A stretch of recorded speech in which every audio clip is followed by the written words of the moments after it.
Bismillahirrahmanirrahim. Alhamdulillahirabbil alamin. Allahumma shalli wa sallim ala sayyidina Muhammad wa ala alihi wa sahbihi ajmain. Rabbi shrah li sadri wa yassir li amri wahlul 'uqdatam min lisani yafqahu qawli wasaddid lisani wahdi qalbi bihaqqi sayyidina Muhammadin sallallahu alaihi wasallam. Nawaina ta'allum wa ta'lim wa nafa wal intifa wa tadhakkur wa tadhkir wal ifada wal istifada wal hasana tamassuk fi kitabillah wa sunnati Rasulillah sallallahu alaihi wasallam wa du'a ilal huda wa dalata alal khair wa ibtiga wajhillah wa mardatihi wa thawabihi wa qurbihi amin subhanahu wa ta'ala. Amma ba'd, kita melanjutkan belajar fikih kita melalui bimbingan Syekh Abdullah bin Abdurrahman Bafadol dalam kitab beliau Al-Mukhtasarul Latif. Kita sampai pada perkataan beliau, qala al-musannif rahimahullahu ta'ala wa nafa'ana bihi wa bi ulumihi wa bi ulumi masyayikhihi fid dharain amin ila anqal. Fa'idha taghayyara ta'mul ma'i. Kata beliau, apabila berubah rasa air. Kemarin kita udah dijelasin bahwasanya tidak sah bersuci kecuali menggunakan air yang asli. Air yang asli itu adalah setiap air yang turun dari langit atau memancar dari bumi. Itu semua adalah air yang suci, mensucikan, zat airnya suci dan dia mensucikan yang lainnya. Bisa kita gunakan untuk tohar seperti berwudu, mengangkat hadas besar, menghilangkan najis. Ini air yang suci yang bisa kita gunakan untuk bertohara.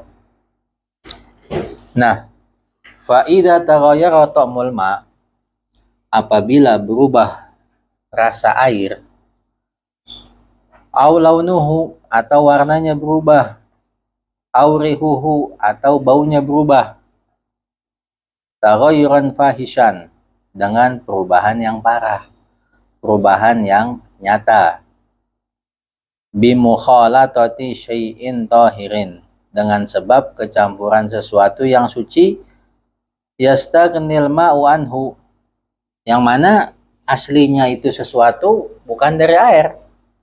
Ya, misalnya ini air suci, mensucikan, dia kemasukan teh. Teh itu kan suci, berubah dia, warnanya berubah, baunya berubah, rasanya juga. Teh itu aslinya bukan dari air. Itu sekiranya orang yang ngelihat langsung tahu, oh ini mah air teh, berarti perubahannya parah.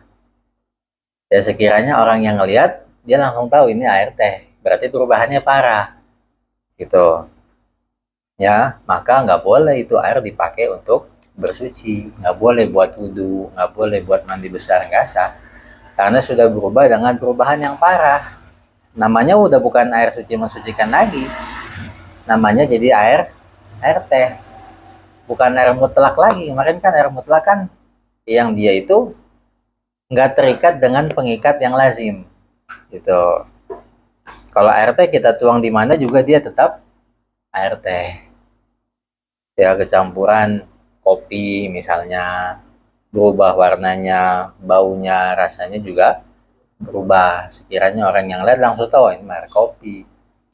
Maka air tadi yang suci mensucikan karena sebab kecampuran kopi tidak bisa lagi dia digunakan untuk bersuci atau bertoharo. Gitu.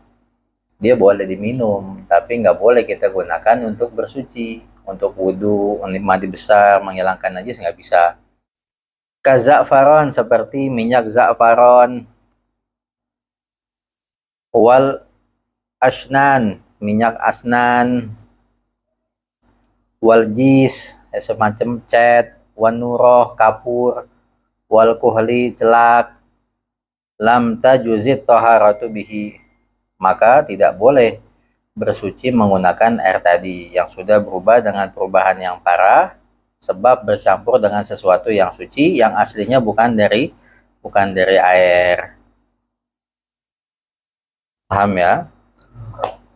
Wala yadur taghayyuru bil muksi wat turab wat tuhlub wa ma fi maqarihi wa ma marihi, dan tidak masalah kalau perubahan pada air itu disebabkan karena tergenang. Ya, misalnya orang dulu naruh airnya tuh di tempayan, tergenang lama, Akhirnya lama-lama dia berubah, nggak masalah karena perubahannya itu karena tergenang. Atau orang dulu kolamnya gede-gede sampai 20 lebih, lama tergenang akhirnya dia lama-lama berubah karena sebab tergenang, nggak masalah, tetap boleh digunakan untuk bertoharo atau bersuci gitu. Waturab, atau perubahannya itu disebabkan karena debu sama atau tanah, ya kayak air tanah warnanya coklat, ya kali Ciliwung itu airnya kan coklat karena sebab wadahnya tanah, nggak masalah karena memang aslinya air itu dari tanah itu, maka boleh kita bersuci menggunakan air tadi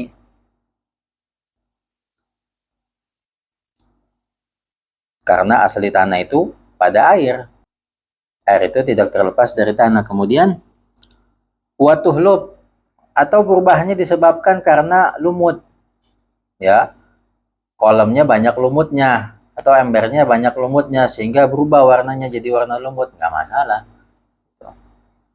tetap boleh kita bersuci dengannya. Tapi syaratnya bukan dengan sengaja dia ambil lumut, dia taruh di air, kemudian diaduk-aduk akhirnya berubah tuh air, ini dengan perbuatannya nggak boleh. Lain halnya kalau tanah nggak apa-apa meskipun dengan perbuatannya dimasukin tanah gitu, diaduk-aduk sampai butek, tetap kata ulama boleh dipakai untuk bersuci karena tanah memiliki keaslian dasar untuk bersuci seperti menghilangkan najis mugolazo, najis berat, ataupun untuk tayamum gitu. Tapi kata Syekh Ibnu Hajar dipakainya tunggu mengendap dulu. Kata Imam Romli nggak apa-apa walaupun lagi teraduk langsung dipakai kalau tanah. Tapi kalau lumut dia taruh itu lumut dengan perbuatan dia sehingga berubah airnya maka tidak boleh. Tapi kalau lumutnya ada secara alami bukan dengan perbuatan dia maka tidak masalah. Kalau tanah asli atau dengan perbuatannya tidak masalah. Wama fi maqarihi, atau berubahnya karena sesuatu yang ada di tempatnya dia. Misalnya embernya bekas cat sehingga kita isi air, embernya masih bau cat sehingga airnya rada-rada bau cat, itu nggak masalah. Wa mamarihi, atau perubahannya itu karena sesuatu yang ada pada salurannya, misalnya salurannya dari besi, pipanya kayak orang dulu ya sehingga airnya baunya bau besi, nggak masalah. Atau airnya dari Gunung Belerang sehingga bau belerang airnya, nggak masalah, tadi makor tempatnya wadahnya. Wala yadur taghayyur bil mujawir, dan tidak masalah perubahan kalau disebabkan sesuatu yang berdekatan dengan air. Misalnya di samping ember, di luar tapi bukan di dalam ember, di luar ember ada tikus mati udah berhari-hari bau bangkainya sehingga airnya juga terkena jadi bau. Tetapi tikusnya bukan di dalam ember. Kalau tikus di dalam ember itu ya jelas air sedikit kejatuhan najis, hukumnya najis, mutan najis. Itu ini di luar.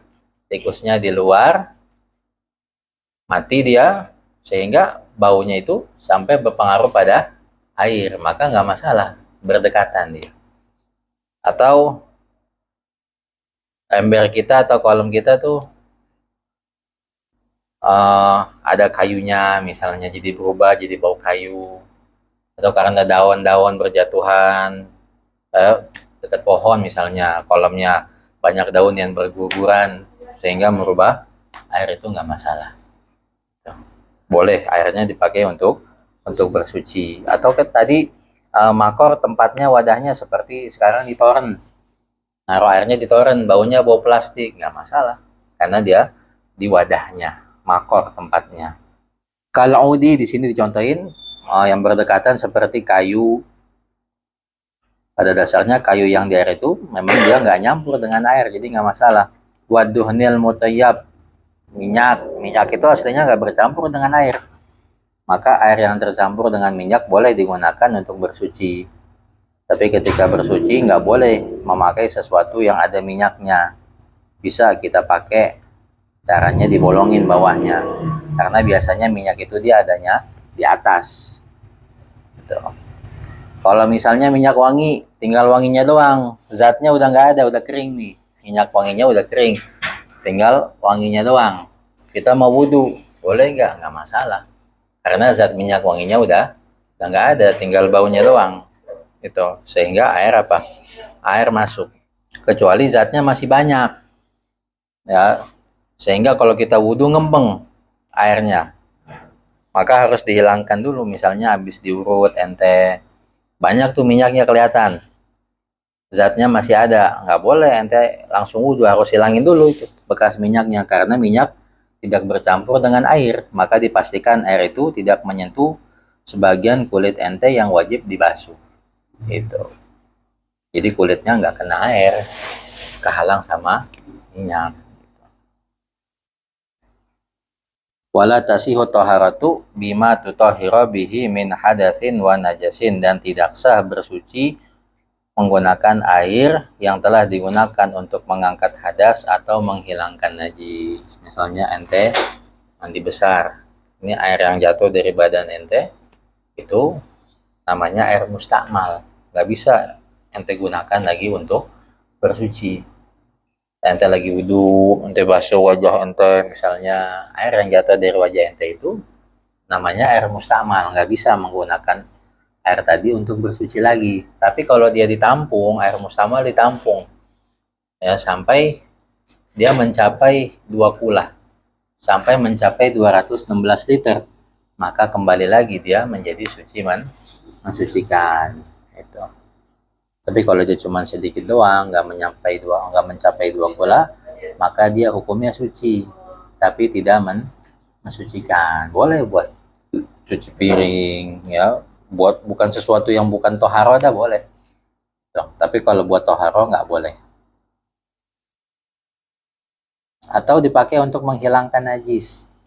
Ini baju ente atau kain ente kena najis, ya, kena kotoran cicak kah, kena kotoran kucing kah, ente siram tuh bagian yang kena najisnya, zatnya udah ente angkat tuh, kotoran kucingnya udah nggak ada, kotoran cicaknya udah nggak ada, udah ente angkat zatnya, tinggal ente basuh dengan air suci mensucikan. Ini air yang jatuh, maka dia suci tapi tidak mensucikan, atau disebutnya air mustakmal. Itu bisa dikumpulin lagi sampai 216 liter, kembali lagi dia menjadi suci tapi kalau dia cuma sedikit doang, maka dia nggak boleh dipakai untuk bersuci. Tapi kalau buat nyuci piring, nyuci sepatu, yang sifatnya bukan menghilangkan najis, yang sifatnya bukan bersuci, maka boleh-boleh aja. Gitu. Buat ngepel, boleh-boleh aja. Gitu. Pakai air mustakmal. Ya, wallahu a'lam bishawab. Subhanakallahumma bihamdika asyhadu an la ilaha illa anta astaghfiruka wa atubu ilaik.